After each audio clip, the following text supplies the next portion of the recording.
नमस्कार दोस्तों, welcome to सरकार स्टडी वेब्स एजुकेशन। चलिए, इस क्लास में हम बात करने वाले हैं पीजीडीसीए और डीसीए फर्स्ट सेमेस्टर के अंतर्गत जो आपके मेन एग्जाम होने वाले हैं उसके अंतर्गत हम देखेंगे सारे सब्जेक्ट के इंपॉर्टेंट क्वेश्चन। आप सारे सब्जेक्ट में सबसे पहला तो सब्जेक्ट आपको पता होगा fundamentals of computer and IT. ये दोनों ही आपकी क्लास है, यानी कि पीजीडीसीए और डीसीए दोनों जो फर्स्ट सेमेस्टर है उसके अंतर्गत ये पहला सब्जेक्ट देखने को मिलता है आपके पास में। जैसे डीसीए की बात करें तो यहाँ पे 3 सब्जेक्ट होते हैं और पीजीडीसीए की बात करें तो यहाँ पे 4 होते हैं। तो डीसीए और पीजीडीसीए के जो सब्जेक्ट है लगभग कॉमन है। उनके अंतर्गत हम जो है पहला subject fundamentals of computer and IT, इसके इंपॉर्टेंट क्वेश्चन देखेंगे। और इसके इंपॉर्टेंट क्वेश्चन हम यहाँ पे कंप्लीट डिस्कस नहीं करेंगे, मतलब मैं आपको यहाँ दिखाऊंगा किस प्रकार से क्वेश्चन आ सकते हैं और किस किस जो बैकग्राउंड है उसके हिसाब से पूछे जा सकते हैं। उनकी आपकी तैयारी करना भी पड़ेगा, तो उनकी तैयारी करने के लिए आपको ज़रूरत पड़ेगी फुल वीडियो क्लास की, यानी कि जो कंप्लीट वीडियो है फंडामेंटल्स का उसकी ज़रूरत पड़ेगी। दूसरी ज़रूरत पड़ेगी पीडीएफ की, यानी कि आपको पढ़ना भी पड़ेगा। तो ये दोनों चीज़ आपकी कहाँ मिलेगी, तो चलिए देख लीजिए। सबसे पहले हम चलते हैं गूगल में, और गूगल में चलने के बाद हम यहाँ पे चलते हैं जो वेबसाइट है, वेबसाइट आप देखे होंगे sarkarstudywaves.com। आई होप आपने जो है विजिट भी कर लिया होगा, नहीं किया तो आप ऐसे www.sarkarstudywaves.com ऐसे एंटर करो अपने जो ब्राउज़र है उसमें, और यहाँ कोर्स नोट्स में जाना है, डीसीए पीजीडीसीए जो आपकी क्लास उसमें जाना है ऐसे करके। और उसके बाद आप जो है यहाँ पे आपको मिलेगा fundamentals of computer and IT, इस पर क्लिक करना है। और क्लिक करने के बाद आप देखोगे इसका कंप्लीट वीडियो यहाँ पे मिल जाएगा। उसके बाद यहाँ पे इसकी जो नोट्स है वो भी मिल जाएगी। यदि आप पीडीएफ डाउनलोड करना चाहते हैं तो उसी के नीचे आपको दिया है डाउनलोड पीडीएफ, तो इससे आप जो है पीडीएफ पढ़ सकते हैं। दूसरी चीज़ मैं आपको बता दूं, आपने टेलीग्राम ज्वाइन किया होगा तो टेलीग्राम में भी आपको जो है थोड़ा सा ढूंढना पड़ेगा। यहाँ पे भी मिल जाएगी, वो पीडीएफ है और वीडियो है, तो दोनों चीज़ आप यहाँ से ढूंढ लेना।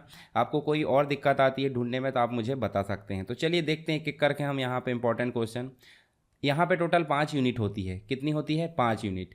तो यहाँ हम बात करेंगे, देखिए पहली यूनिट तो पहला पूछा गया है। सबसे पहली बात तो होती है फंडामेंटल्स ऑफ कंप्यूटर का मतलब क्या होता है। पहली चीज़ आपको पता होना चाहिए कि कंप्यूटर क्या है, इसकी विशेषताएं क्या है, ठीक है, कहाँ कहाँ इसका उपयोग होता है, इसके फ़ायदे और नुकसान क्या क्या है, यानी कि इसके जो लाभ होते हैं या इसके एडवांटेजेस होते हैं वो क्या है, ये सारी चीज़ तो आपको बेसिक पता ही होना चाहिए। नेक्स्ट जो पूछा गया यहाँ पे कंप्यूटर का ब्लॉक डायग्राम पूछा है। ब्लॉक डायग्राम का मतलब क्या होता है कि एक रेखा चित्र बनाना है। रेखा चित्र मतलब कंप्यूटर की कार्यविधि किस प्रकार होती है उसको आप कंप्लीट ऐसे डिस्क्राइब करोगे और उसके बाद जो है उसको यहाँ पे समझाओगे। तो ये सारी चीज़ हो जाती है कंप्यूटर के ब्लॉक डायग्राम। आपको पीडीएफ में और वीडियो में सारी चीज़ें मिल जाएगी। नेक्स्ट पूछा है मेमोरी। मेमोरी के अंतर्गत स्टोरेज डिवाइस पूछा है, तो आपको मेमोरी क्या है ये तो पता होना चाहिए। मेमोरी के अंतर्गत 2 पार्ट होते हैं, एक तो होती है प्राइमरी मेमोरी और एक होती है सेकेंडरी मेमोरी। तो ये चीज़ आपको पता होना चाहिए कंप्लीट, ठीक है। इनके बाद प्राइमरी और सेकेंडरी में अंतर भी पता होना चाहिए। कंप्यूटर का उपयोग करने के क्या लाभ है मैंने बता दिया पहले ही ऐसे। सुपर कंप्यूटर, आप देखिए सुपर कंप्यूटर का क्वेश्चन पूछा है तो आपको पता होना चाहिए टाइप्स ऑफ कंप्यूटर। टाइप्स में आपको पता है एक होता है एनालॉग कंप्यूटर, एक होता है डिजिटल कंप्यूटर, और दोनों को मिला दिया जाए तो हाइब्रिड कंप्यूटर बन जाते हैं। और ज़्यादातर वर्तमान में कौन से कंप्यूटर चलते हैं? डिजिटल। और डिजिटल के अंतर्गत ही हमारा देखने को मिल जाता है सुपर कंप्यूटर, जो सबसे एडवांस हम बोल सकते हैं। सबसे आपको सुपर कंप्यूटर जो होता है, सुपर नाम ही उसका, उसकी विशेषता और उसके उपयोग के क्षेत्र को बताना। जैसे मौसम विज्ञान के क्षेत्र में इसका उपयोग होता है, साइंस के क्षेत्र में जो आपको उपग्रह प्रक्षेपण की बात करें, मिसाइल की बात करें, तो उसके लिए सुपर कंप्यूटर का विशेष रूप से उपयोग किया जाता है। इसके बारे में डिटेल में लिखना है। उसके बाद यहाँ पे शॉर्ट नोट्स पूछ लिया जाएगा, जैसे टाइप्स ऑफ कंप्यूटर में डेस्कटॉप क्या होता है, लैपटॉप क्या होता है, पॉमटॉप क्या होता है, पीडीए। आपको ऐसा क्वेश्चन भी आ सकता है कि कंप्यूटर के टाइप्स को समझाइए विस्तार से। तो डिटेल क्वेश्चन आएगा तो ऐसा आएगा, और अगर शॉर्ट आए तो ऐसे पर्टिकुलर टॉपिक आएंगे। सेकेंड यूनिट में जो इंपॉर्टेंट क्वेश्चन है वो देखने को मिल जाते हैं हमको। एनालॉग सिग्नल को डिजिटल सिग्नल में बदलने के लिए कौन सी तकनीक का इस्तेमाल किया जाता है। तो देखिए यहाँ पे जब हम इंटरनेट का उपयोग करते हैं तो इंटरनेट से कोई सिग्नल आता है एनालॉग के रूप में, और हमारे कंप्यूटर में जो सिग्नल है वो डिजिटल है। तो दोनों के मध्य कम्युनिकेशन कौन करेगा? ये करेगा मॉडेम। कौन करेगा? मॉडेम। तो मॉडेम की कार्यविधि को समझाना है कंप्लीट रूप से इस क्वेश्चन में। तो इस प्रकार आपका क्वेश्चन आए या मॉडेम की कार्यविधि पूछे तो वो भी आप बता सकते हैं। दूसरा आपसे पूछा जा सकता है कि एनालॉग सिग्नल को डिजिटल या डिजिटल सिग्नल को एनालॉग में परिवर्तित कैसे करते हैं, तो ये चीज़ आप ध्यान में रख लेना। उसके बाद देखिए यहाँ पे आपको प्रिंटर पूछा है, तो प्रिंटर क्या है, प्रिंटर के प्रकार जो 2 प्रकार के होते हैं, इम्पैक्ट और नॉन इम्पैक्ट। इम्पैक्ट में आपके मिल जाएंगे डेजिबल प्रिंटर है, आपको मिलेगा जो आपके जो प्रिंटर है, जैसे पोस्ट ऑफिस में आप देख सकते हैं उनमें आप देखोगे तो जो आवाज़ करते हैं वो इम्पैक्ट प्रिंटर, और जो लेज़र के द्वारा प्रिंट करते हैं, इंक के द्वारा प्रिंट करते हैं, वो कहलाते हैं नॉन इम्पैक्ट प्रिंटर। तो दोनों के बारे में यहाँ पे उदाहरण सहित बताना है आपको। वीडियो स्टैंडर्ड पूछा यहाँ पे। वीडियो स्टैंडर्ड मतलब जैसे बीजीए का नाम सुने होंगे आपने, एसबीजीए, सीजीए, एक्सजीए, ये सब क्या है, वीडियो स्टैंडर्ड। और अभी बीजीए की जगह एसबीजीए यानी सुपर वीडियो ग्राफिक्स एरे यहाँ पे चल रहा है, तो इसी के बारे में यहाँ पे समझाना है। तो जितने भी है वो आप अच्छे से यहाँ पे पढ़ लेना। मॉनिटर पूछा है, तो मॉनिटर जो होता है एक आउटपुट डिवाइस है, और आउटपुट डिवाइस के अंतर्गत बहुत सारी आउटपुट डिवाइस होती है, वो आप पढ़ लीजिए। और यहाँ पे स्पेशली मॉनिटर के प्रकार पूछा है, तो मॉनिटर के प्रकार दो कैटेगरी में होते हैं। मॉनिटर के प्रकार जो है दो कैटेगरी में होते हैं। कौन कौन से? एक तो कलर के हिसाब से होते हैं, और दूसरा जो होते हैं आपके उसकी टेक्नोलॉजी के हिसाब से। कलर के हिसाब से देखोगे तो मोनोक्रोम होते हैं, ग्रे स्केल होते हैं, और कलर मॉनिटर, तीन प्रकार होते हैं। और अगर टेक्नोलॉजी के हिसाब से बात करें तो सीआरटी होता है, एलसीडी होता है, एलईडी होता है। ये सब आपको पता होना चाहिए। इसकी विशेषताएं आप ध्यान में रख लेना। विशेषताओं में क्या क्या हो जाती है कि मॉनिटर का पिक्सल होता है, रेजोल्यूशन होता है, डॉट पिच होता है, बिटरेट होता है, जो बहुत सारी चीज़ आप देख सकते हैं यहाँ पर। इसके अलावा कुछ आपको देखिए इनपुट डिवाइस के बारे में पूछा गया है, जैसे ट्रैक बॉल क्या होता है, इसकी जगह माउस भी पूछा जा सकता है, कीबोर्ड पूछा जा सकता है, जॉयस्टिक है, स्कैनर है, एमआईसीआर है। तो ये बेसिक इस प्रकार से आपके क्वेश्चन बन सकते हैं यहाँ पे। थर्ड यूनिट की बात करें तो यहाँ पे आपको मुख्य रूप से बात होती है सॉफ्टवेयर की। किसकी बात होती है? सॉफ्टवेयर, और साथ में बात होती है प्रोग्रामिंग लैंग्वेज की। तो देखिए यहाँ पे सॉफ्टवेयर के अंतर्गत ही यूटिलिटी प्रोग्राम होता है। देखिए सॉफ्टवेयर में आपका डिवाइस ड्राइवर होता है, जो मेन आपका जो होता है ऑपरेटिंग सिस्टम के साथ में काम करता है। मतलब किसी भी डिवाइस को जब आप अटैच करते हो कंप्यूटर में, तो उसको रीड करने का काम या उसको कांटेक्ट कराने का काम कौन करता है? Device driver. और यूटिलिटी प्रोग्राम जो है आपका कंप्यूटर को मेंटेन करने का काम करता है। जैसे एंटीवायरस की बात करें तो ये होता है। तो ये दोनों में आपको जो है कंप्लीट रूप से समझाना है यहाँ पे। उपयुक्त उदाहरण के साथ में सॉफ्टवेयर और वर्तमान परिदृश्य में इसकी आवश्यकता, मतलब सॉफ्टवेयर क्या है और वर्तमान में सॉफ्टवेयर को किन किन क्षेत्रों में। हालांकि बिना सॉफ्टवेयर के कोई भी क्षेत्र जो है इसमें अधूरा नहीं रह गया है। मतलब एक प्रकार से हम बोले तो कोई भी क्षेत्र जो है बिना सॉफ्टवेयर के अगर देखें तो वो अधूरा है। तो यहाँ पे हम बात करेंगे वर्तमान में सॉफ्टवेयर के नाम बताएंगे और उनको कौन कौन से क्षेत्र में यूज़ किया जा रहा है। जैसे उदाहरण के लिए आप अगर बोलो तो एम एस वर्ड की बात कर लेते हैं। एम एस वर्ड कहाँ उपयोग किया जाता है तो वो आपको बताना है। एक्सेल कहाँ उपयोग किया जाता है वो भी बताना है। प्रोग्रामिंग लैंग्वेज के प्रकार को समझाना, उनकी क्या क्या विशेषताएं होती है, उसकी क्या क्या कमियाँ होती है। तो ये सारी चीज़ यहाँ पर हो जाएगी आपकी प्रोग्रामिंग लैंग्वेज की। उसके बाद देखिए आपको मिलेगा कुछ है सॉफ्टवेयर पूछा है, जैसे वर्ड प्रोसेसिंग सॉफ्टवेयर है। देखिए वर्ड प्रोसेसिंग सॉफ्टवेयर में आ जाते हैं एम एस वर्ड है, वर्ड पेड है, और गूगल डॉक्स है। ये सब वर्ड प्रोसेसिंग में आ जाते हैं। स्प्रेडशीट में एक्सेल से रिलेटेड सारे सॉफ्टवेयर, प्रेजेंटेशन में पावर पॉइंट से रिलेटेड, और डेस्कटॉप पब्लिशिंग में आपके पेज मेकर है, कोरल ड्रा है, या अन्य जो इसी प्रकार के सॉफ्टवेयर है वो देखने को मिल जाते हैं। तो इनके बारे में आपको जो है शॉर्ट नोट्स लिखना है। कभी कभी ये डिटेल में भी पूछे जा सकते हैं, जैसे वर्ड प्रोसेसिंग सॉफ्टवेयर को विस्तार से समझाइए, तो ऐसा भी क्वेश्चन आएगा। देखिए यहाँ पे ट्रांसलेटर पूछा गया है, असेंबलर, इंटरप्रेटर और कंपाइलर। अगर आपको ये तीनों चीज़ें बनती तो तीनों को आपको विस्तार से लिखना है विथ डायग्राम। देखिए जहाँ कॉन्सिस हो वहाँ डायग्राम बनवा जरूर बनाइए, ताकि डायग्राम देखकर जो है आपको नंबर अच्छे से अच्छे मिल सकते हैं। थ्योरी में क्या होता है, ओनली अगर थ्योरी लिखते हैं आप तो थोड़ी सी दिक्कत हो जाती है। तो यहाँ देखिए आपको जो है कंपाइलर, इंटरप्रेटर, असेंबलर, इन तीनों के बीच में अंतर मतलब आपको सिंपल लिखना है। कंप्यूटर के अंतर्गत नंबर सिस्टम क्या होता है, तो देखिए ये डिजिटल इलेक्ट्रॉनिक का क्वेश्चन है, परंतु हमारा एक छोटा सा टॉपिक है सिलेबस में नंबर सिस्टम। नंबर सिस्टम को समझाना, जैसे डेसिमल नंबर सिस्टम होता है, बाइनरी नंबर सिस्टम होता है, ऑक्टल होता है, और आस्की कोड, ABCDIC कोड ये भी आएंगे, तो वो भी आप यहाँ समझा सकते हैं अगर क्वेश्चन आया तो ये चीज़ें आपको देखने को मिल जाएगी। उसके बाद देखिए फोर्थ में आपको कम्युनिकेशन देखने को मिल जाता है। तो कम्युनिकेशन देखिए संचार माध्यम यानी कम्युनिकेशन जो मीडियम है, उससे आप क्या समझते हैं। उसमें उपयोग किए जाने वाले ट्विस्टेड पेयर यानी वायर के नाम है twisted pair cable, coaxial cable और फाइबर ऑप्टिक केबल। इन तीनों को आपको विस्तार से समझाना है। मान लो दो कंप्यूटर आपस में जब जोड़ रहे हैं तो उनके बीच में कोई ना कोई माध्यम होगा, तो एक वायर वाला होता है और एक वायरलेस होता है। तो वायर वाले में आपको तीन प्रकार के वायर यानी कि तार देखने को मिल जाते हैं, ट्विस्टेड पेयर, कोएक्सियल केबल और फाइबर ऑप्टिक केबल। इन्हीं को समझाना है। उसके बाद देखिए नेटवर्किंग के अंतर्गत कुछ टॉपिक पूछा गया है, जैसे नेटवर्क के प्रकार। नेटवर्क के प्रकार में बहुत सारे प्रकार आ जाते हैं, जिसमें आपको लैन लोकल एरिया नेटवर्क मिलेगा, बैन WAN यानी कि wide area network, metropolitan area network और वर्चुअल प्राइवेट नेटवर्क। ये चारों देखने को मिल जाते हैं। इसके अलावा एक पैन भी देखने को मिल जाता है, personal area network, body area network, तो ये सब हो जाते हैं। पूछा गया है 4, तो इन्हीं को समझाना है। ठीक है, अब आंसर कैसे लिखना है उसके लिए आपको वीडियो मिल जाएगा कहाँ पे, वेबसाइट के अंतर्गत ही। ठीक है, जैसे आप यहाँ पे ऊपर ही, जैसे मान लो आपको देखिए यहाँ पे कोर्स नोट्स में PGDCM आप क्लिक करोगे, तो PGDCM जब क्लिक करोगे तो यहाँ पे देखिए आपके सारे सब्जेक्ट की लिस्ट है। नीचे थोड़ा सा डाउन में जाओगे तो मेन एग्जाम में आंसर कैसे लिखें, तो उसके लिए यहाँ पे वीडियो है, इसको आप ज़रूर देखें ताकि आपका जो डाउट है वो क्लियर हो जाए। उसके बाद देखिए आपको इस प्रकार से देखिए नेटवर्क जो कनेक्टिविटी है उसके लिए भी क्वेश्चन यहाँ पे देखने को मिल रहा है। Internet connectivity, dial up connection क्या होता है, लीज्ड लाइन क्या होता है, ISDN क्या होता है, इंटीग्रेटेड सर्विस जो है डिजिटल नेटवर्क, इसके अलावा जो है आपको DSL डिजिटल सब्सक्राइबर लाइन, ये भी देखने को मिल जाते हैं। तो यहाँ देखिए 4 यूनिट देखने को मिली। अब अगर DCA वालों की बात करें तो DCA के लिए चारों यूनिट कंप्लीट हो जाती है, यानी कि 4 यूनिट जो है 5 यूनिट के बराबर होती है। ठीक है, परंतु यदि PGDCA की बात करें तो उनके लिए 5वीं यूनिट में आपको मिलेगा डॉस और साथ में मिलेगा लाइनक्स। क्या मिलेगा? डॉस और लाइनक्स। तो PGDCA वालों के लिए ये इंपॉर्टेंट क्वेश्चन है, जैसे डॉस से आप क्या समझते हैं। डॉस के लिए इंटरनल और एक्सटर्नल कमांड को समझाइए, मतलब जो कोड होते हैं, कोडिंग होती है, उसको समझाना है। उसके बाद देखिए लाइनक्स ऑपरेटिंग सिस्टम की विशेषताओं को विस्तार से समझाइए। लाइनक्स का कर्नल क्या है, जैसे हमारा दिमाग होता है ना, वैसे लाइनक्स का कर्नल होता है। तो देखिए लाइनक्स के कर्नेल के जो कार्य है उसको लिखना है। इसी प्रकार एक सेल भी पूछा जाएगा, लाइनक्स का कर्नेल पूछा तो सेल भी पूछ सकता है। लाइनक्स की कमांड को समझाइए, जैसे BC है बेसिक कैलकुलेटर, कैट कमांड है, मेक डायरेक्टरी है, CH मोड है। तो ये चीज़ें आपको पता होना चाहिए ताकि आप अच्छे से समझा सके। फिर उसके बाद देखिए यहाँ शॉर्ट नोट्स पूछा है, बूटिंग प्रोसेस को समझाइए डॉस के अंतर्गत और डायरेक्टरी स्ट्रक्चर को समझाइए डॉस के अंतर्गत। तो ये दोनों चीज़ आपको समझाना। तो यहाँ हमने बात करें PGDCA और DCA से रिलेटेड जो फंडामेंटल्स है फर्स्ट सेमेस्टर का, उसके मेन एग्जाम में आने वाले कुछ इंपॉर्टेंट क्वेश्चन, और इन्हीं क्वेश्चन के राउंड फिगर में जो है आपका क्वेश्चन पेपर आने वाला है। इनको आप अच्छे से तैयार कर लीजिए ताकि आपका एग्ज़ाम जो है अच्छे से अच्छा आप लिख पाए।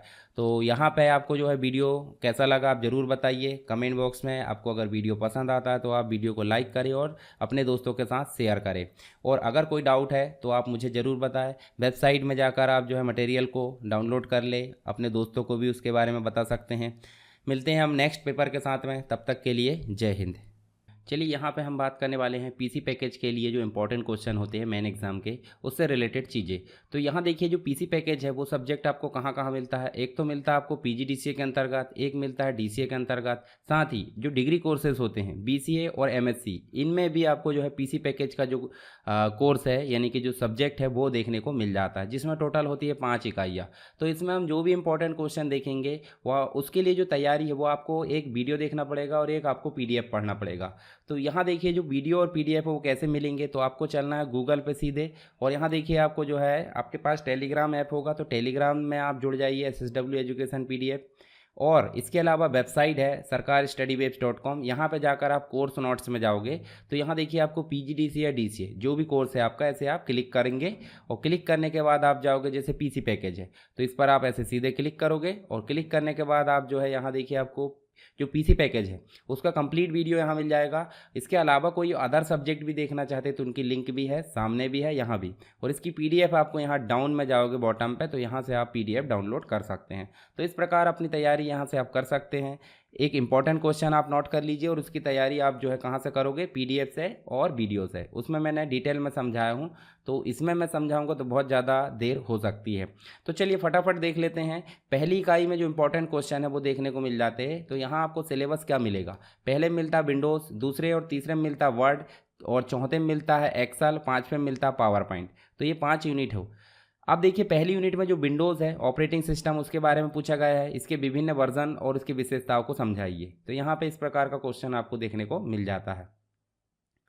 नेक्स्ट पूछा गया है निम्न पर संक्षिप्त टिप्पणी लिखिए। या तो सेपरेट सेपरेट पूछ लेगा या फिर इस प्रकार से क्वेश्चन आएगा, जैसे टास्क बार क्या होता है, टास्क बार को विस्तार से समझाइए, स्क्रीन सेवर के बारे में समझाना है, डेस्कटॉप के बैकग्राउंड के बारे में समझाना, रिसाइकल बिन क्या होता है, शॉर्टकट को क्रिएट कैसे करते हैं, स्टार्टअप प्रोग्राम कैसे सेट करते हैं, रिमूव करते हैं। ये सारी चीज़ आपको ऐसे जो है शॉर्ट नोट्स में भी पूछा जा सकता है, और बाकी थोड़े लॉन्ग क्वेश्चन में भी ये देखने को मिल जाते हैं। हालांकि ऐसी चीज़ें आपको लॉन्ग क्वेश्चन में देखने को नहीं मिलती है। इसके अलावा आप देखिए नेक्स्ट जो क्वेश्चन है वो इस प्रकार है कि विंडोज़ में फाइल एवं फोल्डर से आप क्या समझते हैं। देखिए विंडोज़ में जो फाइल और फोल्डर है वो एक प्रकार का क्या होता है, एक जगह होती है, लोकेशन होती है, जहाँ पे आप जो है फोल्डर बनाकर जो है फाइल को रख सकते हैं। फाइल तो कंटेंट होती है, मतलब कंटेंट का कलेक्शन होती है, फोल्डर एक लोकेशन होती है। तो इसको बनाने से रिलेटेड जो विभिन्न प्रक्रियाएं हैं, बनाना है, उसको एडिट करना, रीनेम करना, कट करना, कॉपी करना, डिलीट करना, ये सारे काम आपको यहाँ पर समझाना है। उसके अलावा देखिए कंट्रोल पैनल को विस्तार से समझाना है। कंट्रोल पैनल क्या होता है, तो पीसी पैकेज में हमने सारी चीज़ें डिटेल में देखे हैं। डेस्कटॉप पर्सनलाइजेशन, जो डेस्कटॉप पर्सनलाइजिंग है जो है वो क्या होता है, तो देखिए यहाँ हमने एक शॉर्ट क्वेश्चन देखे, स्क्रीन सेवर डेस्कटॉप बैकग्राउंड। तो ये हमको देखने को मिलता है, राइट क्लिक करते हैं हम डेस्कटॉप पे तो डेस्कटॉप पर्सनलाइजिंग देखने को मिलता है। तो उसी से रिलेटेड या तो शॉर्ट नोट्स ऐसे पूछ लिया जाएगा या डिटेल में ऐसे पूछ लिया जाएगा। नेक्स्ट क्वेश्चन की बात करें तो विंडोज़ एसेसरीज से आपका क्या अभिप्राय है, जैसे नोटपैड है, पेन ब्रश है, आप पेन ब्रश को समझा सकते हैं, नोटपैड को समझा सकते हैं, वर्डपैड तो डिटेल में आ जाता है, हालांकि उसको भी समझा सकते हैं, कैलकुलेटर समझा सकते हैं, विंडोज़ एक्सप्लोरर समझा सकते हैं, कमांड प्रॉम्प्ट समझा सकते थे। कुछ किन्हीं 4 एसेसरीज़ को समझाना है। उसके अलावा देखिए अपने कंप्यूटर से आप वायरस से कैसे बचा सकते हैं, तो एक तो आपके पास में एंटीवायरस आप इंस्टॉल कर सकते हैं। दूसरा तरीका है कि इसी में आपको एक एंटीवायरस देखने को मिलता है, जो रियल टाइम प्रोटेक्शन होता है वो। इसके साथ ही आप अपने कंप्यूटर में अनावश्यक जो अननोन पेन ड्राइव है उसको अटैच करने से बचे, इंटरनेट में अननोन साइट में विजिट करने से बचे। तो इस प्रकार की चीज़ों से आप वायरस से बच सकते हैं, तो ये आप तरीके लिख सकते हैं। उसके अलावा इंटरनेट का टॉपिक भी है आपको फर्स्ट यूनिट में, सर्च इंजन को समझाना। इसके अलावा ब्राउज़र भी आ सकता है, URL पूछा गया यहाँ पे, www पूछा गया है। तो ये सारी चीज़ें आपको यहाँ पे क्वेश्चन के रूप में देखने को मिल जाती है फर्स्ट यूनिट में। तो इनको आप अच्छे से तैयार कर लीजिए, इससे बाहर का जो चीज़ें हैं बहुत मतलब 0.001% देखने को मिल जाती है, मतलब 99% इन्हीं के आसपास क्वेश्चन देखने को मिलेंगे। ठीक है, तो आप PDF अच्छे से पढ़ लें और वीडियो को अच्छे से देखना है। इसके अलावा नेक्स्ट जो यूनिट है उसमें आपको वर्ड देखने को मिल जाता है, MS वर्ड। तो वर्ड प्रोसेसिंग सॉफ्टवेयर है तो वो पूछ लिया गया है, और MS वर्ड की मुख्य विशेषताएं पूछी गई है। तो इस प्रकार आपको ये क्वेश्चन ऐसे देख सकते हैं आप। नेक्स्ट है MS वर्ड में टेबल से रिलेटेड चीज़ें पूछी गई, टेबल बनाना, टेबल में क्या क्या काम होते हैं। साथ ही MS वर्ड में पैराग्राफ को पूछा गया है और पेज फॉर्मेटिंग क्या होती है। तो ये 2 क्वेश्चन आपको एक ही में देखने को मिल जाएंगे। फॉर्मेट पेंटर क्या होता है, विजार्ड क्या होता है, तो ये चीज़ें आपको देखने को मिल जाएगी शॉर्ट नोट्स के अंतर्गत। ऑफिस ऑटोमेशन स्वीट आपको देखने को मिल जाता है। ऑफिस ऑटोमेशन स्वीट मतलब जैसे मान लो आपको MS ऑफिस है तो MS ऑफिस जैसे ही आपको देखने को मिल जाता है, उसके साथ ही है उसके भाई MS ऑफिस के जितने भी वो इसकी श्रेणी में आ जाएंगे। MS वर्ड में एडिटिंग फीचर्स को समझाना, कट कॉपी पेस्ट जितने भी होते हैं इससे रिलेटेड। निम्नलिखित में जो है किन्हीं 4 को समझाना, जैसे फाइंड रिप्लेस, ये सेपरेट क्वेश्चन आ जाएगा 8 नंबर या 5 या 10 का। Header and footer, tab and indent, spelling and grammar, इसके अलावा पेज लेआउट। तो इनको सबको आपको शॉर्ट में समझाना है। जैसे ये क्वेश्चन मान लो आता है 10 नंबर का, तो 5 है तो 2-2 नंबर के आ जाएंगे। ठीक है, और एक क्वेश्चन कितने पेज में लिखना है उसके लिए आपको एक वीडियो देखना पड़ेगा। वीडियो कहाँ मिलेगा आपको, वेबसाइट में ही, हालांकि यूट्यूब में मिल जाएगा ये, पर यूट्यूब में ढूंढना पड़ता है थोड़ा सा। ठीक है, यूट्यूब में आपको थोड़ी सी मेहनत लगेगी। तो आपको जाना PGDCA DCA में और नीचे जाना थोड़ा सा स्क्रॉल करके मेन एग्जाम में आंसर कैसे लिखें, इसको आप क्लिक कर लेना और बढ़िया ध्यान से इसको देख लेना, तो सारे डाउट आपके क्लियर हो जाएंगे। चलिए नेक्स्ट हम बात करते हैं यहाँ पे MS वर्ड में प्रिंट डायलॉग बॉक्स को समझाइए, यानी कि प्रिंट ऑप्शन को विस्तार से समझाने की बात हो रही है यहाँ पे। कुछ शॉर्ट नोट्स है, जैसे वेरियस ऑफिस स्वीट मतलब ऑटोमेशन स्वीट जो होते हैं उन्हीं को समझाना है यहाँ पे। ओपन ऑफिस के बाद WPS ऑफिस, ये आपको मोबाइल वर्जन देखने को मिल जाता है। गूगल डॉक्स, ये ऑनलाइन गूगल का जो है डॉक्यूमेंट फॉर्मेट है। तो ये चीज़ें हमको देखने को मिल जाती है। तो चलिए यहाँ पे हमने सेकंड यूनिट के इंपॉर्टेंट क्वेश्चन की बात की, अब बात कर लेते हैं थर्ड यूनिट। इसमें भी आपको MS वर्ड ही देखने को मिल जाता है। क्या मिल जाता है, MS वर्ड। तो MS वर्ड में देखिए मैक्रो पूछा गया है, मैक्रो को विस्तार से समझाना आपको, उसके जो उपयोग है उसकी स्टेप्स को एक एक करके डायलॉग बॉक्स के साथ में लिखना है। और बिना डायलॉग बॉक्स के आप कोई भी क्वेश्चन को हल नहीं करेंगे, इससे क्या होगा आपके नंबर जो है काउंट नहीं होते हैं। MS वर्ड में मेलिंग लेवल, एनवलप, ये मेल मर्ज के अंतर्गत चीज़ें हमको देखने को मिल जाती है, हालांकि सेपरेट क्वेश्चन यहाँ पूछा गया है। और अगर मेल मर्ज पूछा जाता है तो उसके लिए भी आप जो है विस्तार से इसमें चीज़ें लिख सकते हैं। देखिए यहाँ पूछ लिया ना मेल मर्ज, तो मेल मर्ज क्या है, मेल मर्ज को विस्तार से समझाइए। साथ ही किसी वर्ड डॉक्यूमेंट में आप जो है ग्राफिक्स को कैसे इंपोर्ट करते हैं। ग्राफिक्स मतलब हो जाता है या तो आप इमेज इंपोर्ट कर दो या तो आप शेप इंपोर्ट कर दो, या चार्ट भी आप एक प्रकार से ग्राफिक्स की श्रेणी में आ जाता है। तो इनको इंपोर्ट करने की जो आपको स्टेप्स है वो बताना है।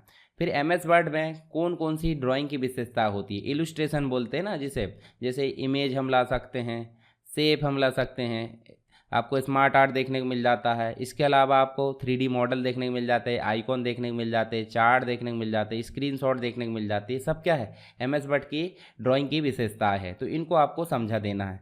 अब कहाँ पे मिलेगी, तो आप एमएस वर्ड का यानी कि पीसी पैकेज का वीडियो देखोगे तो वहाँ आपको सारी चीज़ें समझ में आ जाएगी। एमएस एक्सेल में उपलब्ध, देखिए 4th यूनिट में आपको क्या मिलता है, एक्सेल। तो एमएस एक्सेल में उपलब्ध विभिन्न डेटा के प्रकार को समझाइए। जैसे नंबर टाइप का डेटा हो सकता है, टेक्स्ट टाइप का हो सकता है, ठीक है। तो इसके अलावा आप देखोगे तो मैं आपको एक्सेल दिखा देता हूँ सिंपल। तो आप जो है डिटेल वीडियो देखेंगे तो वहाँ आपको और क्लियरिटी हो जाएगी। तो देखिए डेटा के प्रकार आपको यहाँ मिलेंगे, ये देखिए डेटा के प्रकार दिख रहा है। इसी के साथ एमएस वर्ड के कुछ इंपॉर्टेंट जो क्वेश्चन है वो आप तैयार कर लेना, जो मैंने यहाँ बताया हूँ।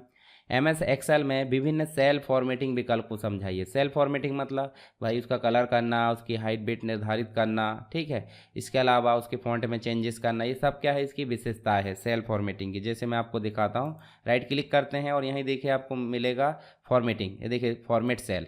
तो यहाँ जितने भी है नंबर है, अलाइनमेंट है, फॉन्ट है, बॉर्डर है, फिल है, ये सब क्या है, सेल की फॉर्मेटिंग के ऑप्शन है। किसी एक को डायलॉग बॉक्स के साथ आप समझा सकते हैं। इसके साथ आप देखोगे तो एमएस एक्सेल में जो मुख्य विशेषताएं होती है और उसकी लिमिट होती है वो आपको समझाना है यहाँ पे।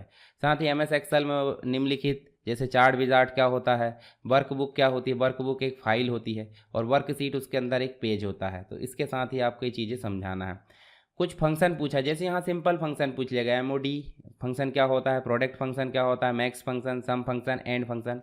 तो मैंने आपको कम से कम एक्सेल की एक प्रैक्टिस शीट कराया हूँ, वहाँ पे आपको मैंने 45 से 50 फंक्शन को यहाँ पे पढ़ाया हूँ विद प्रैक्टिस शीट। तो उनको आप ध्यान से देख लीजिए, तो उससे आपको ये सारे जो फंक्शन है वो बन जाएंगे।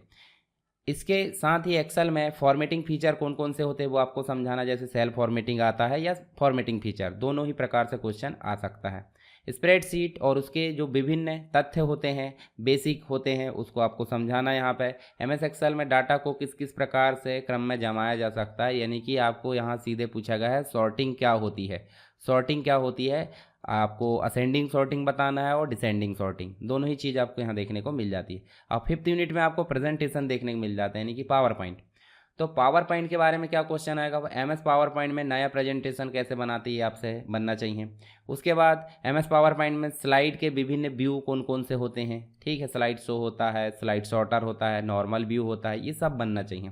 फिर उसके बाद एमएस पावर पॉइंट में चार्ट को विस्तार से समझाना। अब देखिए चार्ट का क्वेश्चन एमएस वर्ड में भी आ सकता है, आपको एक्सेल में भी देखने को मिल जाता है और पावर पॉइंट में भी। अगर आप एक जगह अच्छे से तैयार कर लेते तो तीनों ही जगह आपको ये क्वेश्चन बन जाएगा। मतलब सिंपल अगर बोले तो पीसी पैकेज सब्जेक्ट में एक ही बार चार्ट ऑप्शन को पढ़ना है, ठीक है। तो तीनों जगह आप स्टेप्स लिख सकते हैं।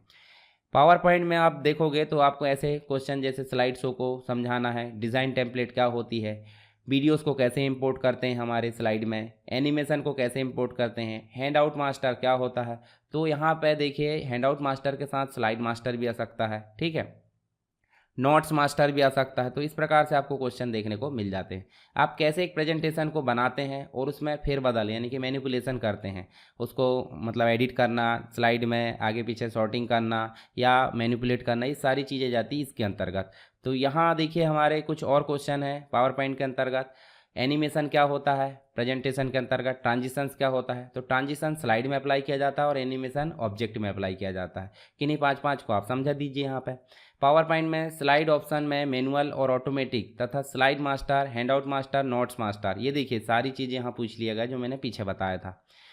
पावर पॉइंट का महत्व क्या है, बहुत ज़्यादा महत्व है आज की डेट में। अगर देखें कोई भी, अगर कोई कंपनी की बात करे, स्कूल की बात करें, कॉलेज की बात करें, हर जगह आपको पावर पॉइंट का यूज़ देखने को मिल जाता है। यहाँ तक कि मैं अगर आपको पढ़ाता हूँ तो भी मैं पीपीटी का उपयोग करता हूँ। इसके साथ ही स्लाइड शो को समझाना है, ये सेपरेट पूछ लिया गया यहाँ पर।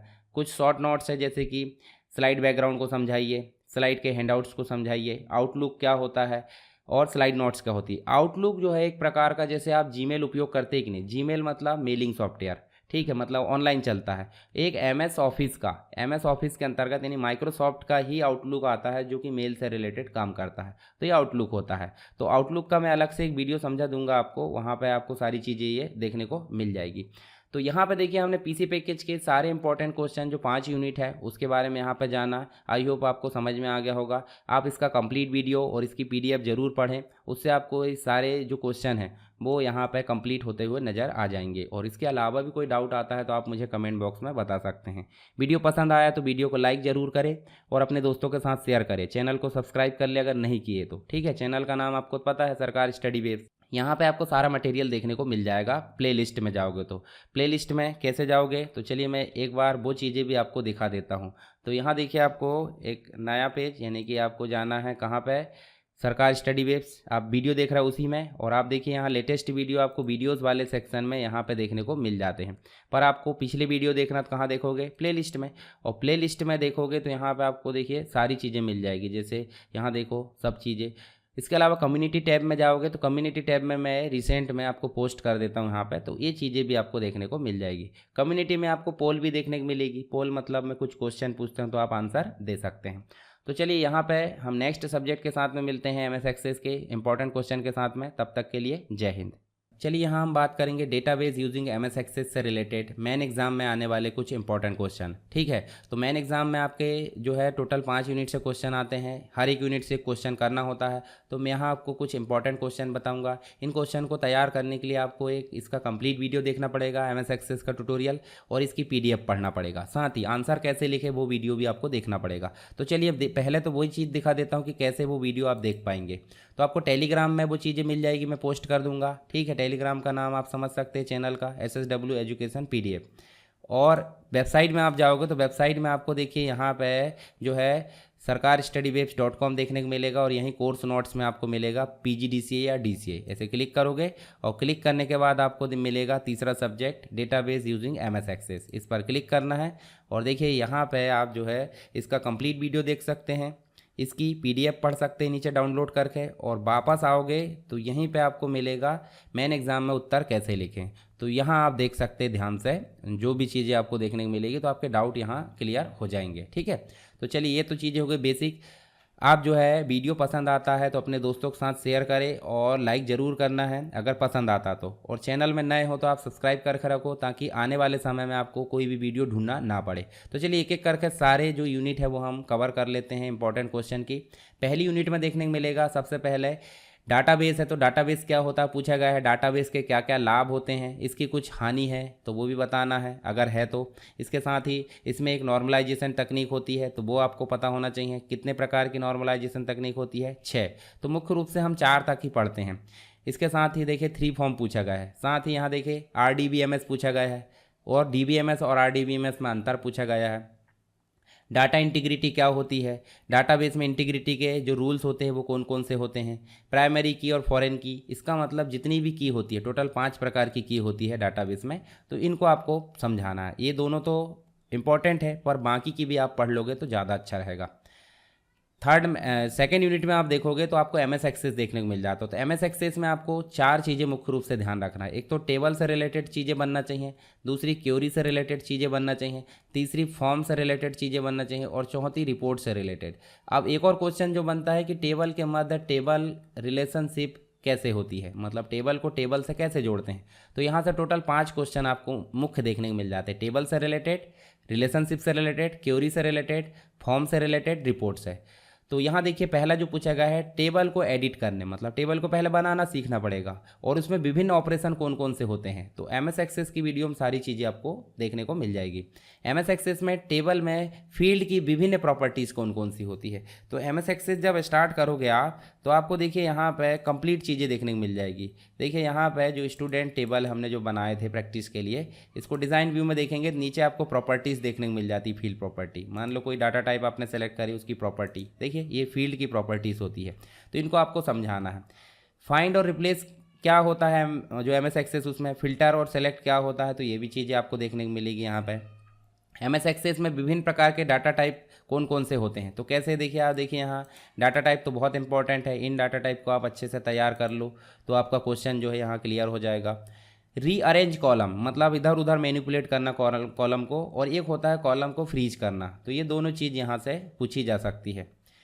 फिर उसके बाद देखिए टेबल के ऑपरेशन है, टेबल को कॉपी करना, ये मतलब जो डुप्लीकेट है वो बनाना, टेबल को डिलीट करना, किसी अन्य डेटाबेस से टेबल को इंपोर्ट करना, और टेबल को जो स्ट्रक्चर तैयार करें उसको एडिट करना, ये यहाँ पे देखने को मिल जाता है। फिर एमएस एक्सेस में जो है रिकॉर्ड को सॉर्ट करना, इसकी विधि बताना, असेंडिंग और डिसेंडिंग, एक्सेल मतलब जो एमएस एक्सेल है उसके जैसे ही। फिर वैलिडेशन के नियम होते हैं एमएस एक्सेस में, उसको आपको समझाना, वैलिडेशन रूल। थर्ड यूनिट की बात करें तो यहाँ पे दो टेबलों के मध्य रिलेशनशिप कैसे बनाई जाती है, देखिए यहाँ क्वेश्चन आ गया ना, इसके विभिन्न स्टेप्स को लिखना है। फिर क्यूरी को जो लिखने की विधि, क्यूरी को दो प्रकार से बनाते हैं, एक तो डिज़ाइन मोड में और एक विजार्ड मोड में।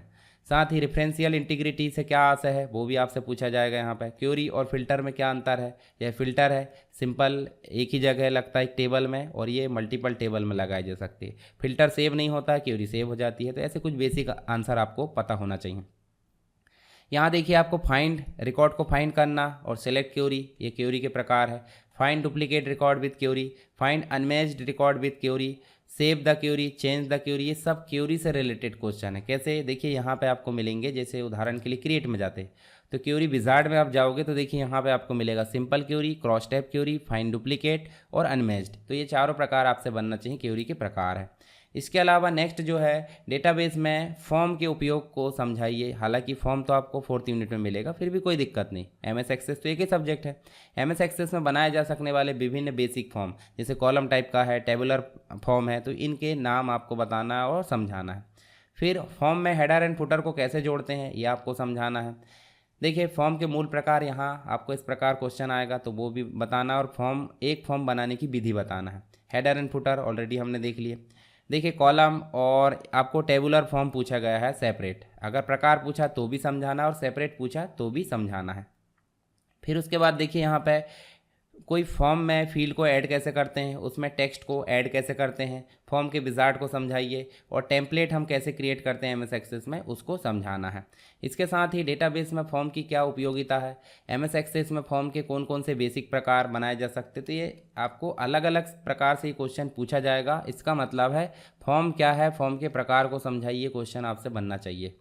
5th यूनिट में आपको मिलेगा रिपोर्ट से रिलेटेड चीज़ें, जो एमएस एक्सेस में रिपोर्ट बनाने की प्रक्रिया समझाना, रिपोर्ट के प्रकार आपको समझाना, विभिन्न प्रकार की रिपोर्ट का वर्णन। देखिए एमएस एक्सेस में रिपोर्ट से आप क्या समझते हैं, सिंगल टेबल रिपोर्ट और मल्टीपल टेबल, यानी कि एक टेबल के द्वारा भी रिपोर्ट बनाई जा सकती है और मल्टी टेबल के द्वारा भी रिपोर्ट बनाई जा सकती है, दोनों में आपको अंतर बताना है। फिर प्रीव्यू समझाना रिपोर्ट का, और रिपोर्ट को प्रिंट कैसे करते हैं, विजार्ड के द्वारा रिपोर्ट को बनाने की प्रक्रिया समझाना। तो देखिए यहाँ जब एमएस एक्सेस में चलोगे तो मैंने बताया था टेबल आपको बनना चाहिए, देखिए टेबल टैब, क्यूरी टैब बनना चाहिए, फॉर्म टैब बनना चाहिए, और दूसरा यहाँ बनना चाहिए रिपोर्ट। और यहाँ देखिए फॉर्म में आपको मल्टीपल आइटम फॉर्म भी मिलेगा, डेटा सीट फॉर्म मिलेगा, स्प्लिट फॉर्म मिलेगा और मॉडल डायलॉग। तो ये भी आपसे यहाँ पे समझ में आ जाना चाहिए। दूसरी चीज़, जब आप फॉर्म बनाते हैं, उदाहरण के लिए हमने ये फॉर्म बनाए, चलिए इसको अभी बंद कर देता हूँ, और यहाँ हम चलते हैं फॉर्म में, और फॉर्म में चलने के बाद इसको चलते हैं डिज़ाइन में। मान लो हम यहाँ पे चल लेते हैं होम में, और यहाँ चल लेते हैं डिज़ाइन। ये देखिए डिज़ाइन में जाओगे, देखिए कंट्रोल्स आपसे बनने चाहिए, जो जो कंट्रोल्स यहाँ दिए हुए हैं। उसके अलावा क्रिएट में जाओगे तो रिपोर्ट से रिलेटेड चीज़ें, रिपोर्ट के प्रकार और फॉर्म के प्रकार, ये चीज़ें आपसे बनना चाहिए। तो ये कुछ इंपॉर्टेंट क्वेश्चन एमएस एक्सेस के, आई होप आपको समझ में आ गए होंगे। फिर भी अगर कोई डाउट है तो आप मुझे कमेंट बॉक्स में बताइए। इसका कंप्लीट वीडियो देखना ना भूले और पीडीएफ पढ़ना ना भूले, और वीडियो को अपने दोस्तों के साथ शेयर जरूर करें और लाइक करें। ठीक है, तो चलिए मिलते हैं नेक्स्ट सब्जेक्ट के साथ में, तब तक के लिए जय हिंद। चलिए यहाँ हम बात करेंगे फंडामेंटल्स ऑफ मल्टीमीडिया से रिलेटेड, जो इंपॉर्टेंट क्वेश्चन है मेन एग्जाम में आने वाले हैं, उससे रिलेटेड चीज़ें यहाँ पे बात करेंगे, टोटल 5 यूनिट की। ठीक है, तो ये जितने भी क्वेश्चन मैं यहाँ बताऊँगा उसकी तैयारी के लिए आपको एक कंप्लीट वीडियो देखना पड़ेगा इसका, और इसकी एक कंप्लीट PDF है वो पढ़ना पड़ेगा। अब ये मिलेगी कहाँ, तो मिलेगी कहाँ, हालांकि कुछ लोगों को तो पता होगा, टेलीग्राम चैनल में आप ज्वाइन होंगे SSW एजुकेशन में, यहाँ पर मिल जाएगी। आप थोड़ा सा ढूंढेंगे तो वीडियो भी मिल जाएगा और PDF भी।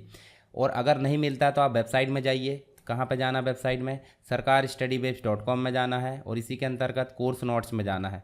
मोबाइल व्यू में आपको 3 डॉट मिलेंगे, कोर्स नोट्स मिलेगा, PGDCA या DCA जो भी कोर्स है आपका, इस प्रकार क्लिक करना है और क्लिक करने के बाद आपको ऐसा दिखेगा 4 सब्जेक्ट है, जिसमें से आपका फंडामेंटल्स ऑफ मल्टीमीडिया है, ऐसे क्लिक करेंगे और क्लिक करने के बाद आप जो है यहाँ पे देखोगे तो आपको कंप्लीट वीडियो मिलेगा और नीचे आप जाओगे तो इसकी PDF भी मिलेगी। तो ऐसे आप इसकी PDF और वीडियो पढ़ सकते हैं।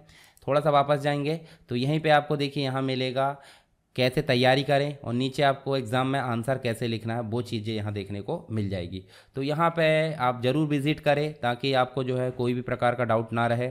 चलिए हम बात कर लेते हैं इंपॉर्टेंट क्वेश्चन की। इन क्वेश्चन को आप नोट कर लेना एक एक करके, अपनी नोटबुक लेकर बैठिए। पहली यूनिट में जो इंपॉर्टेंट क्वेश्चन है वो मिल जाते हैं, मल्टीमीडिया क्या है, मल्टीमीडिया के विभिन्न एलिमेंट समझाइए। जैसे कौन कौन से होते हैं, टेक्स्ट होता है, इमेज होती है, वॉइस यानी कि ऑडियो होता है, वीडियो होता है, उसके अलावा आप देखोगे तो एनिमेशन होता है। तो ये 5 चीज़ें जो होती है इसके एलिमेंट होते हैं, इनको विस्तार से पढ़ना है और इन पाँचों के आसपास आपका पूरा मल्टीमीडिया यानी कि फंडामेंटल्स ऑफ मल्टीमीडिया घूमेगा। ठीक है। इसके अलावा मल्टीमीडिया जो सॉफ्टवेयर है या मल्टीमीडिया जो भी हमको काम करना, उसके लिए हार्डवेयर और सॉफ्टवेयर कौन कौन से रिक्वायरमेंट रहती है, यानी कि किस प्रकार का हार्डवेयर कितनी कैपेसिटी का चाहिए और कौन कौन से सॉफ्टवेयर चाहिए। तो सॉफ्टवेयर में तो हम बात करेंगे जैसे पावर पॉइंट सबसे बेसिक है, आफ्टर इफेक्ट है, इसके अलावा फोटोशॉप के द्वारा इमेज में काम कर सकते हैं, MS वर्ड में आप टेक्स्ट से रिलेटेड काम कर सकते हैं, कोई एडोब प्रीमियर की बात करें तो वहाँ पे आप जो है वीडियो से रिलेटेड काम कर सकते हैं। तो ये एक प्रकार की ज़रूरत हो जाती है। मल्टीमीडिया की आवश्यकता और उपयोग को समझाइए। वर्तमान में मल्टीमीडिया की आवश्यकता को समझाना। अब मुझे बताइए ऐसी कौन सी जगह है जहाँ पे text, image, video, audio, animation का उपयोग नहीं हो रहा। हर जगह। और इसके उपयोग कहाँ कहाँ हो रहा है वो भी आपको यहाँ पर समझाना है। तो ये सारी चीज़ PDF में और वीडियो मिल जाएगी आपको, उसमें आप पढ़ लेना। प्लेन टेक्स्ट और फॉर्मेटेड टेक्स्ट के बीच में अंतर बताना, साथ ही आपको RTF यानी रिच टेक्स्ट फॉर्मेट जो वर्डपेड का होता है और एक HTML hyper text markup language, इन दोनों में अंतर बताना है। इमेज, ग्राफिक्स, वीडियो, एनिमेशन, इन चारों के बीच में आपको अंतर बताना है। देखिए इमेज में सिर्फ इमेज आ जाएगी, ग्राफिक्स में आपके शेप वगैरह आ जाएंगे, चार्ट आ जाएगी, सारी चीज़ें। वीडियो में जो चलित इमेज होती है वो देखने को मिल जाती है, यानी कि इमेज कंटिन्यू चलते रहती है। एनिमेशन जो पर्टिकुलर रिपीट होता है बार बार, वो एनिमेशन कहलाता है। तो इन चारों के बीच में अंतर आप पढ़ लेना अच्छे से। इसके अलावा पावर पॉइंट की सहायता से आप जो है मल्टीमीडिया प्रेजेंटेशन कैसे बना सकते हैं। एनिमेटेड जो इफेक्ट डाल के आप प्रेजेंटेशन बनाते हैं वो आपको बनाना है यहाँ पे। तो ये बनाने की विधि तो आपको PC पैकेज में बन जाएगी। ठीक है, तो यहाँ पे भी आप उसका आंसर लिख दीजिए। इसके अलावा देखिए आपको मोनो एवं स्टीरियो साउंड को विस्तार से समझाना है। अब साउंड जो होता है, साउंड मतलब वॉइस, जो वेव्स होती है जो आपको सुनाई दे रही है अभी मेरी वॉइस, वो साउंड है। अब आप सुन सकते हैं जैसे कभी कभी 2 ईयरफोन आप लगाते हैं दोनों कान में, मतलब दोनों जो साइड है लेफ्ट और राइट, कभी लेफ्ट में सुनाई देता कभी राइट में, तो ऐसे साउंड को मोनो साउंड बोलते हैं। पर जो दोनों तरफ सुनाई दे रहा है उसे बोल देते हैं स्टीरियो साउंड। तो स्टीरियो साउंड दोनों के बीच में अंतर बताइए। फिर देखिए एनालॉग साउंड और डिजिटल साउंड में अंतर बताना है, तो ये भी आपको बनना चाहिए। फिर देखिए साउंड और इसके विभिन्न एलिमेंट कौन कौन से होते हैं वो भी आपको यहाँ समझाना है। विभिन्न प्रकार की जो साउंड फाइल होती हैं, साउंड फाइल मतलब जैसे .mp3 आप सुनते हो, ठीक है, .wav भी सुनते हो, मतलब जो विंडोज़ की ऑडियो फाइल होती है। इसके अलावा और अन्य बहुत सारी फाइल होती हैं, इनको समझाना है यहाँ पर। फिर 3D साउंड क्या होता है, जो सराउंडिंग साउंड सुनाई देता है हमको कान में लगाने पर, ठीक है, या जो आपको मतलब एक प्रकार से जो हॉल होता है ना, ऑडिटोरियम हॉल, उसके प्रकार का साउंड। और मिडी साउंड क्या होता है, टिन टिन करके जो बोलता है। तो इन दोनों को आपको यहाँ पर समझाना। 3rd यूनिट में आपको इमेजेस देखने को मिल जाती हैं, ग्राफिक्स। तो मल्टीमीडिया में ग्राफिक्स क्या है, इसके महत्व को समझाइए विस्तार से। मल्टीमीडिया में उपयोग होने वाले विभिन्न प्रकार के ग्राफिक्स को समझाना है। विभिन्न इमेज कैप्चरिंग विधि को जो है, मतलब इमेज को कैसे कैप्चर करते हैं, जैसे आप कैमरा से कैप्चर कर लेते हैं, DSLR से, स्कैनर से, अलग अलग प्रकार से आप क्या करोगे कैप्चर, तो उसकी विधि समझाना है। विभिन्न इमेज फाइल फॉर्मेट जैसे .jpg हो सकता है, .bmp हो सकता है, .gif हो सकता है, .png, इनको समझाना है। इसके अलावा आप देखोगे तो आपको यहाँ पे पूछा गया है वेक्टर इमेज, यानी कि जो आपकी वेक्टर इमेज होती है जो सॉफ्टवेयर में बनती है, और एक रास्टर इमेज होती है जो आपको कैमरे से देखने को मिल जाती है, पिक्सल से बनी होती है। तो वेक्टर इमेज जो होती है ऑब्जेक्ट से मिलकर बनी होती है, और जो पिक्सल से मिलकर बनी होती है वो रास्टर। ये रास्टर इमेज को दूसरा नाम क्या बोल देते हैं, बिटमैप इमेज बोल देते हैं। तो बिटमैप इमेज भी आपको ध्यान रखना, दोनों में अंतर बताइए, इसको विस्तार से समझाना। इसके बाद 4थी यूनिट में आपको एनिमेशन और वीडियो दोनों ही मिल जाएंगे। तो वीडियो क्या होता है, एनालॉग और डिजिटल वीडियो क्या होता है, इसको समझाना विस्तार से। एनिमेशन क्या होता है, इसके प्रकार को समझाना है। उसके बाद देखिए मल्टीमीडिया में उपयोग होने वाले विभिन्न वीडियो स्टैंडर्ड को समझाना है। साथ ही एनिमेशन बनाने हेतु किसी भी प्रकार के एक सॉफ्टवेयर का वर्णन करना है। तो आप पावर पॉइंट का वर्णन कर दो ना, क्या दिक्कत है, उसको तो पढ़े हमने। इसके अलावा देखिए ये वीडियो स्टैंडर्ड है PAL और NTSC, और आपको वीडियो फाइल फॉर्मेट में MPG देखने को मिलेगा, AVI और MJPG फाइल फॉर्मेट जो होते हैं वीडियो के, इनको समझाना है। तो यहाँ आपको देखने को मिला चौथी यूनिट में कुछ इंपॉर्टेंट क्वेश्चन।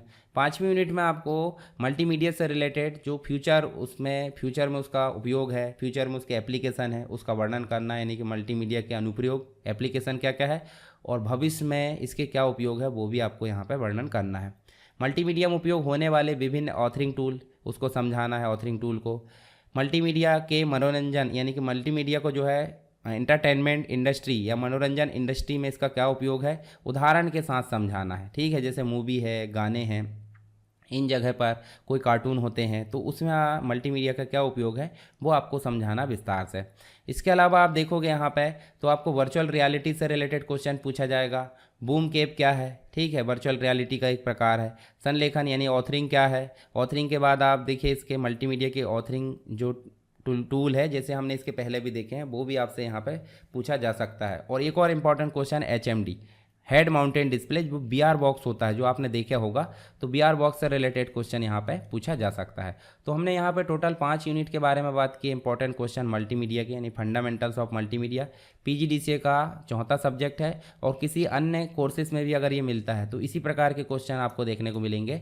तो यहाँ पे आपको ये चीज़ें तैयार करने के लिए क्या करना पड़ेगा, एक वीडियो देखना पड़ेगा जो मैंने बताया आपको, और PDF पढ़ना पड़ेगा। तो आप वेबसाइट विजिट कर सकते हैं, टेलीग्राम में आप ज्वाइन हो जाइए, तो वहाँ आप इंपॉर्टेंट चीज़ें मिस नहीं करोगे। और अगर वीडियो पसंद आता तो वीडियो को लाइक ज़रूर करें, सब्सक्राइब कर ले चैनल को, और अपने दोस्तों के साथ शेयर ज़रूर करें इस वीडियो को। तो चलिए मिलते हैं नेक्स्ट क्लास में, तब तक के लिए जय हिंद। चलिए यहाँ पे हम बात कर रहे हैं विजुअल बेसिक, यानी कि जो VB.NET है, प्रोग्रामिंग विद VB.NET, इससे रिलेटेड मेन एग्जाम में आने वाले कुछ इंपॉर्टेंट क्वेश्चन के बारे में हम यहाँ डिस्कस करेंगे, ताकि आपका जो पेपर है वो बहुत अच्छा जाए, उसकी तैयारी आप अच्छे से कर पाओ। तो ये जो सब्जेक्ट है वो कहाँ मिलेगा आपको, वो मिलेगा आपको सबसे पहले तो PGDCA का 4th सब्जेक्ट होता है, या फिर हम बोलें तो BCA के अंतर्गत भी मिल जाता है, MSc के अंतर्गत भी ये मिल जाता है। और इसके रिलेटेड मतलब जो VB.NET, इससे रिलेटेड आपको एक वीडियो देखना पड़ेगा कंप्लीट, और एक PDF पढ़ना पड़ेगा इसकी। तो उसमें आपको ये सारे क्वेश्चन के आंसर मिल जाएंगे। मैं यहाँ सिर्फ क्वेश्चन को डिस्कस करूँगा, ना कि उसको जो है विस्तार से समझाऊंगा। तो जो PDF है और वीडियो वो कहाँ मिलेंगे, तो आपको सीधे चलना कहाँ पे, आपको चलना है टेलीग्राम चैनल पे। यहाँ मैं शेयर कर दूँगा, लगातार शेयर करते रहता हूँ PDF वीडियो सारी चीज़ें। अगर ढूंढने में थोड़ी प्रॉब्लम हो रही तो आप वेबसाइट में चलिए, और वेबसाइट में चलने के बाद आपको जाना कोर्स नोट्स में, मीनू के अंतर्गत PGDCA, BCA, MSc है, जहाँ पे भी PGDCA के फर्स्ट सेमेस्टर में देखोगे तो आपको मिलेगा प्रोग्रामिंग विद VB.NET। इसमें जाने से पहले आपको देखना है मेन एग्जाम में आंसर कैसे लिखें, इसकी तैयारी कैसे करें। चाहे तो आप नीचे देखिए सारे वीडियोस मैंने यहाँ लगा दिया हूँ, तो इसको आप देख लेना। और अगर नहीं देख पाते तो यहाँ प्रोग्रामिंग विद VB.NET में जाओ, और यहाँ जाने के बाद आप देखोगे तो यहाँ आपको मिलेगा कंप्लीट वीडियो, इसको आप ज़रूर देखें। उसके साथ ही नीचे आप जाओगे तो इसकी PDF आपको देखने को मिल जाएगी। तो ये सारी चीज़ मैंने आपको पहले ही बता दिया, ताकि बाद में आपके दिमाग में डाउट ना रहे। और वीडियो पसंद आता तो वीडियो को लाइक करके आप अपने दोस्तों के साथ शेयर कर दीजिए। चलिए अब पहली यूनिट में देख लेते हैं कौन कौन से क्वेश्चन इंपॉर्टेंट है। ऑब्जेक्ट ओरिएंटेड प्रोग्रामिंग क्या होती है, जिसे हम शॉर्ट में OOPS बोलते हैं। तो ये आपको समझाना है। जो VB.NET है मतलब विजुअल बेसिक है, वो भी एक प्रकार की ऑब्जेक्ट ओरिएंटेड प्रोग्रामिंग है। C# है, C++ है, जावा है, ये सब क्या है, ऑब्जेक्ट ओरिएंटेड प्रोग्रामिंग है। तो इसके बारे में आपको समझाना है, इसकी विभिन्न विशेषताएं क्या क्या होती है, जैसे इनहेरिटेंस होता है, ठीक है। इसके अलावा आप देखोगे तो आपको बहुत सारे प्रकार और देखने को मिल जाते हैं विशेषताओं के। फिर VB.NET की जो ID है, इंटीग्रेटेड डेवलपमेंट एनवायरनमेंट, जहाँ पे आप सॉफ्टवेयर का विकास करते हैं, सॉफ्टवेयर को डेवलप करते हैं, उसकी विभिन्न विशेषताओं को समझाना है। नेक्स्ट आप देखोगे तो आपको CLR, जो .NET का एक इम्पॉर्टेंट पार्ट होता है, जिसका नाम है कॉमन लैंग्वेज रन टाइम। मतलब जब प्रोग्राम रन हो रहा होता है तो उसको एक प्लेटफॉर्म प्रदान करने का काम कौन करता है, CLR। तो इसके बारे में स्ट्रक्चर बना के समझाना है। अब देखिए जब भी आपको कोई क्वेश्चन आए तो बिना डायग्राम के आप जो है उसको लिखें ना, डायग्राम बनाने की कोशिश करें जो भी डायग्राम होता है। .NET फ्रेमवर्क क्या होता है, .NEट फ्रेमवर्क एक स्ट्रक्चर है जहाँ पे डेवलपमेंट का काम किया जाता है किसी लैंग्वेज का उपयोग करके। तो .NEट फ्रेमवर्क का ही एक प्रकार पार्ट क्या है, CLR, ठीक है। इसके अलावा इसी के अंतर्गत आपको MS MSIL भी देखने को मिल जाता है, MSIL माइक्रोसॉफ्ट इंटरमीडिएट लैंग्वेज, तो ये भी आपको इसी का पार्ट देखने को मिल जाता है। तो डॉटनेट के आर्किटेक्चर को विस्तार से समझाने की बात हो रही है। उसके बाद देखिए डॉकिंग टैब, मतलब जो प्रॉपर्टी बार होती है, जो आपकी टूल पैलेट होती है, टूल बॉक्स होता है, तो उनमें देखिए आपको डॉकिंग टैब और जनरल टैब, हालांकि देखिए ये तो जो होता है आपके मतलब मैनिपुलेट करने के लिए काम आता है, पर ये ऑप्शन बार का भी हिस्सा है। मतलब जब आप सेटिंग करते हो डॉटनेट की विजुअल बेसिक के अंतर्गत, तो जनरल टैब और डॉकिंग टैब को आपको समझाना है ऑप्शन की कॉन्फ़िगरेशन, यानी डॉटनेट की कॉन्फ़िगरेशन। इसके अलावा सबसे इंपॉर्टेंट क्वेश्चन है इवेंट ड्रिवन प्रोग्रामिंग को समझाइए। इवेंट के माध्यम से हमारी जो VB.NET है वो रन होती है, जैसे क्लिक करना है, डबल क्लिक करना है, हावर करना है, तो ये सब क्या है, इवेंट ड्रिवन, मतलब इवेंट के माध्यम से जनरेट होने वाली प्रोग्रामिंग। किन्हीं 2 मेथड और 2 इवेंट को समझाना उदाहरण के साथ में प्रोग्राम बनाकर।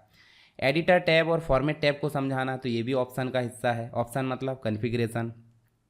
सेकेंड यूनिट के जो इंपॉर्टेंट क्वेश्चन वो देखने को मिल जाते हैं, एरे क्या है, ठीक है, एरे डाटा टाइप को समझाइए, इसके प्रकार कौन कौन से होते हैं, single dimensional array, double dimensional array और थर्ड यानी कि मल्टी डायमेंशनल एरे भी होती है। फंक्शन क्या होते हैं और साथ ही सब रूटीन्स क्या होती है, फंक्शन और सब रूटीन्स में अंतर आपको बताना है। एक्सेस स्पेसिफायर क्या होते हैं, पब्लिक प्राइवेट, और इसके अलावा हम देखेंगे तो फ्रेंड्स होता है, ठीक है, और जो फ्रेंड्स और पब्लिक होते हैं ये सब क्या है, एक्सेस स्पेसिफायर, मतलब किसी क्लास को आप एक्सेस करने के लिए क्या क्या परमिशन दे रहा है उसी को बोल देते हैं एक्सेस स्पेसिफायर। इसके सभी प्रकार समझाना है। VB.NET में उपयोग होने वाले विभिन्न प्रिमिटिव डेटा टाइप, तो डेटा टाइप मतलब जैसे इंटीजर होता है या फिर आप स्ट्रिंग की बात करें और बुलियन की बात करें, सब क्या है, प्रिमिटिव डेटा टाइप।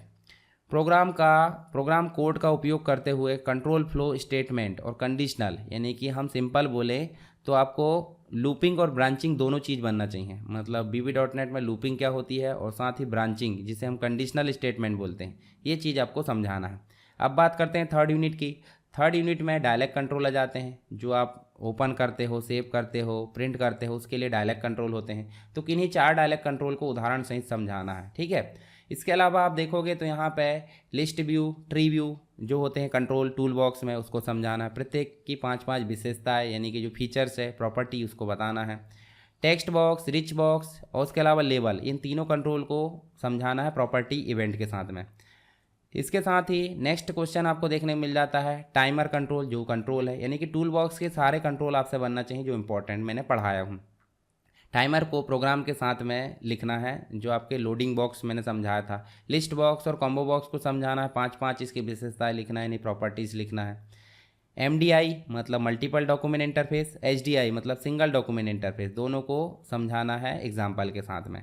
अब फोर्थ यूनिट की बात करें तो यहाँ पे आपको कुछ इनहेरिटेंस मतलब ऑब्जेक्ट ओरिएंटेड प्रोग्रामिंग से रिलेटेड फीचर्स, जैसे इनहेरिटेंस क्या होता है इसको समझाना है, इसके प्रयोग करते हुए एक प्रोग्राम भी बनाना है। यानी कि एक क्लास के फीचर जब दूसरे क्लास में आते हैं तो वो कहलाता है इनहेरिटेंस, तो इसका प्रोग्राम बनाकर आपको समझाना है। इसी में 2 कीवर्ड होते हैं, माय बेस क्लास और माय क्लास, दोनों कीवर्ड को आपको समझाना है इनहेरिटेंस के अंतर्गत। फिर उसके बाद ओवरलोडिंग क्या होती है, ओवरलोडिंग के साथ साथ ओवरराइडिंग क्या होती है वो भी आपसे बनना चाहिए। फिर मल्टी लेवल इनहेरिटेंस, इनहेरिटेंस के प्रकार होते हैं, सिंगल इनहेरिटेंस, मल्टीपल है, मल्टी लेवल है, तो इनको आपको समझाना है। OLE object oriented object linking embedding, OLE मतलब ऑब्जेक्ट लिंकिंग एम्बेडिंग, तो ये कंट्रोल का उपयोग करते हुए मल्टीपल OLE ऑब्जेक्ट को हैंडल करने के लिए कैसे एक प्रोग्राम बनाइए, इसकी व्याख्या कीजिए। इसके साथ ही आपको 5th यूनिट के इंपॉर्टेंट क्वेश्चन देखने को मिलेंगे। इसमें डेटाबेस से रिलेटेड चीज़ें मिल जाती है, जैसे कनेक्शन स्ट्रिंग, डेटाबेस को जोड़ने के लिए एक लाइन कोड लिखा जाता है, उसे बोल देते हैं कनेक्शन स्ट्रिंग। सभी पैरामीटर को समझाइए, मतलब इसमें इस लाइन में क्या क्या चीज़ें आती है, सारी चीज़ों को एक एक करके समझाना है। फिर इसका डेटा बाउंड कंट्रोल क्या होता है, उसके लिए एक प्रोग्राम लिखना है। उदाहरण के साथ में डेटा ग्रिड व्यू का उपयोग बताइए, डेटा ग्रिड व्यू में डेटा कैसे शो करते हैं, डेटा अपडेट कैसे करते हैं, सारी चीज़ें हो जाती। फिर ADO.NET से रिलेटेड देखिए, यहाँ ADO.NET का आपको आर्किटेक्चर बनना चाहिए, ठीक है। ADO.NET क्या है, सारी चीज़ें उससे रिलेटेड, कमांड है, फील्ड है, कलेक्शन है, रिकॉर्ड सेट है, कनेक्शन, ये सारे जो है एस्पेक्ट्स पूछा गया है यहाँ पे, मतलब सारे टॉपिक उससे रिलेटेड, तो ये भी आपको समझाते बनना चाहिए। फिर देखिए ADO.NET के संबंध में डेटाबेस से डेटा को सेलेक्ट करना, मतलब कोई टेबल से डेटा को सेलेक्ट करना, टेबल में डेटा को इंसर्ट करना और किसी टेबल में से रो को डिलीट करना, ये चीज़ें आपसे बनना चाहिए। तो ये हो गया आपके VB.NET से related important question. I hope आपको सारी चीज़ें क्लियर हो गई होगी। इसके पहले मैंने सारे सब्जेक्ट जो फंडामेंटल्स है मतलब कंप्यूटर का, उसके बाद पीसी पैकेज है, उसके बाद एमएस एक्सेस है।